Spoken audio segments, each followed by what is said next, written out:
When we met Eric Jacobs, a 34-year-old guy who calls himself the Nomadic Fanatic and has more than 70,000 subscribers to his YouTube channel, we were at the Bearmouth rest stop about 30 miles east of Missoula. You couldn't miss this guy. He's in an RV with this huge logo on the side, advertising his YouTube URL. Plus, he was blaring some tunes. He was outside, pacing and smoking. He turned out to be pretty friendly, inviting us into his home on the road where he was cooking up dinner. And we got to meet Jax. Hi, buddy. He's my special guy. That's so cool. He's got a cat tree there in the corner and his litter box there. You know, I've adapted a little bit to make it work for us. So when we looked him up, we got a taste of his videos. They're all about what it's like to travel around the country in an RV. I mean, he is, like we said, the Nomadic Fanatic. Jax, who's physically huge, is also the big star in the episodes. There are about 550 episodes now. So the thing about meeting someone who's an internet star is that there's a lot to find out. From our interview with Eric and some digging around online, we pieced together that he'd left film school at Evergreen State College in Washington. He's from around there, Olympia. He sold his truck for gas money, and he told his family he was hitting the road in an old Tioga RV he calls Tilly. Tilly's the RV he bought after a breakup with his girlfriend. We were together for 6 years, and when we had lived in 2 apartments, and then we had a house in Aberdeen, Washington, and we had actually one summer we had bought an RV. Well, she used her money to buy it, but we were going to go experience more of the outdoor stuff. So we didn't use it a whole lot. We went on like 3 times in one summer, and I loved it, and she was not as thrilled about the RV experience as a recreation as I was, and I thought that was really weird because I was ready to go. I was like, no, we're not going to pay $600 for this when we can just own this and put our own money into it. So basically, he took off. And he took the cat, the now 25-pound cat. Jax was actually born under their bed. He picked me. He was the first one to crawl out of a little laundry room to be able to climb up this and walk over to the couch and climb all the way up my leg, and just definitely, I would not be a cat person, and now I've turned into one of the biggest cat people on YouTube. So sure, there's Jax. There's Eric in a lot of videos drinking beer. It's almost always in the shot. When we met him, he was rolling around some Bud Light. But getting that many people to follow you on the internet, it has to be more than a camper, a cat, and some beer, right? When we started trying to figure out how he became a guy with so many followers, a lot came up. Yeah, so it turns out Eric has a bunch of haters dedicated to exposing him for who he really is. Or who they think he really is. There are like 5 Facebook pages about Nomadic Fanatic. One of them's called Nomadic Fanatic Truth, and it's supposed to be dedicated to calling Eric out on his lies. It gets nasty. Whoever's running the page called Eric the Nomadic Fraudmatic. There's stuff on there about him raising money for a documentary he never made. There's stuff about a lemon RV he sold to an elderly couple. The admin of the site is a mystery. When we sent a Facebook message to whoever it is, he never responded. With all this new information, we realized we needed to talk to Eric again.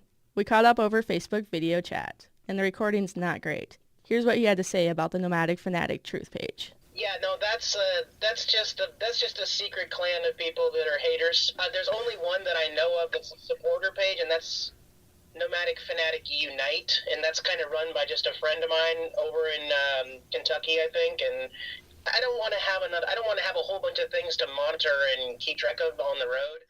But look, he does stir the pot. Sometimes he does it with one of his videos. Let's listen to part of one of his fireside chats titled Gay, Felon, Con Artist. We'll skip over the part where Eric eats a hot dog and drinks a beer while some cheesy instrumental music plays. Believe me, guys, haters want me to sit here and do nothing but correct the rumors and provide proof to validate everything that they create is a fabrication. That's all they want me to do. So I promise, I will never, just like America will never negotiate with terrorists, I will never succumb and switch over to fighting rumors and lies. But he kind of does just that a couple minutes later. The trolls win. Okay, you win. Everything you've ever said about me is true. I'm gay. I have 3 children. I spent 7 years in prison. I prefer chicken nuggets and tater tots over steak. Well, he was cooking chicken strips and tater tots when we met him. A lot of what's anti-Eric out there is about money. When we first asked about funding his life and whether or not he has a job, he just said he used to be a cook at several different restaurants. But how do you afford gas, food, like the basic life necessities? Here he is again from YouTube. I'm a con man who bought a cheap $627 solar panel, even though I ended up raising over $3,000. Despite the fact that I actually bought the exact solar panel that I promised to buy at the end of the campaign. But no, I'm a con man. He definitely was making that documentary about living the nomadic life. He created an Indiegogo campaign and asked people to donate. He raised more than $5,000, and commenters want to know, where did that money go? That's another thing we asked in the follow-up interview. Right. I mean, I guess that's a good point. There are several people out there would be like, hey, I think that we gave this money to do the documentary, and where is it? And you're a fraudster. You're a scammer. You didn't do what you said. But in the end, as far as the legality issue, I mean, I didn't give a time frame. I never gave a finish date. I never said what would inquire it to be finished. So the point is, once you make a donation of any kind, there's no requirement, and you don't own a piece of the documentary. Some would call that deceit. So I flat out asked Eric, do you consider yourself a transparent person?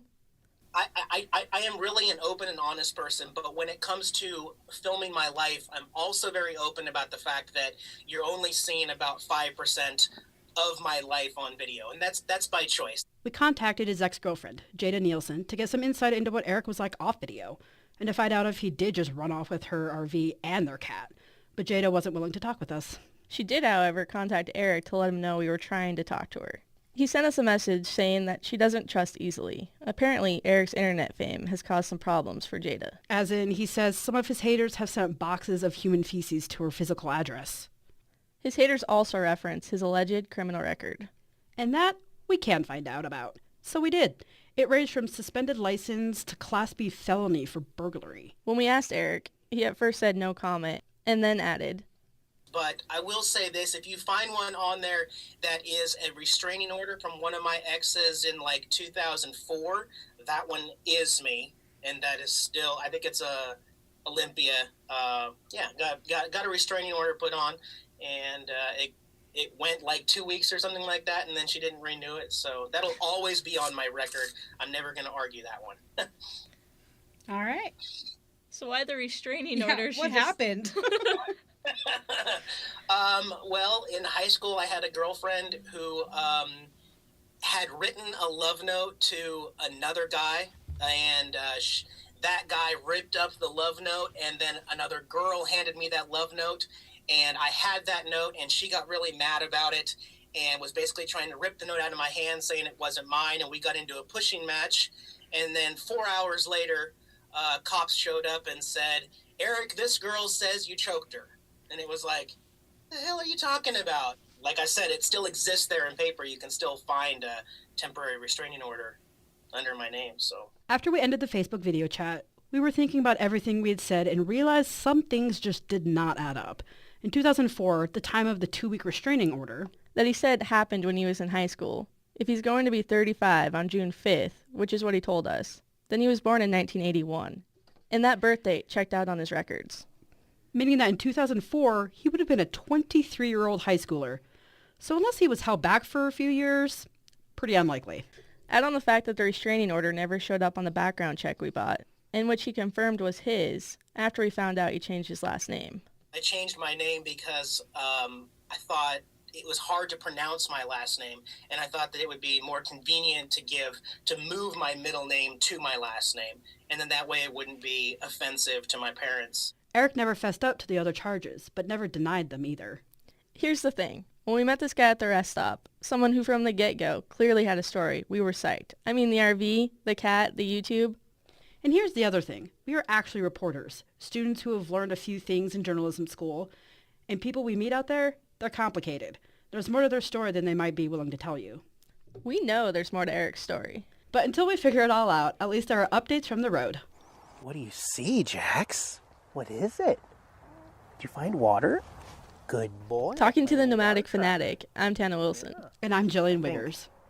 What is the rush back home? I mean, it's stinking beautiful.